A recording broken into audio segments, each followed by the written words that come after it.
नमस्कार मित्रांनो, लग्नानंतर होईलच प्रेम या मालिकेच्या 24 सप्टेंबरच्या भागात आपल्याला पाहायला मिळणार आहे. युगने नंदिनीला सांगितल्यानंतर नंदिनी युगला विचारत असते, तू मला सांग नक्की हेच कारण होतं ना? आणखी तर काही लपवत नाहीयेस ना तू माझ्यापासून? इकडे वसवात्या रम्याला म्हणत असते, ही गोष्ट तो कोणालाही सांगणार नाही. बरोबर याच गोष्टीचा आपण फायदा करून घ्यायचा आणि यात नंदिनीला अडकवायचं. इकडे मानिनी काव्या कोणासोबत कॅफेमध्ये आहे हे बघण्यासाठी आलेले असते, परंतु ती जेव्हा कॅफेमध्ये येते तेव्हा तिथे काव्या नसतेच.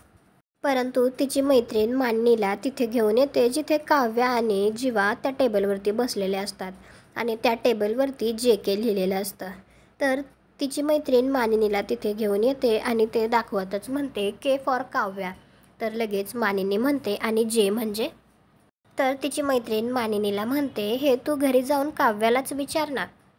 तुम्हाला काय वाटतं, मानिनी आता घरी येऊन काव्याला विचारेल का की J म्हणजे कोण आहे, किंवा तुझं अजूनही त्याच्याबरोबर अफेअर आहे का? कॉमेंट करून नक्की सांगा. व्हिडिओला लाईक करा, आपल्या मराठी मालिका चॅनलला सबस्क्राईब करा. भेटू उद्याच्या भागात.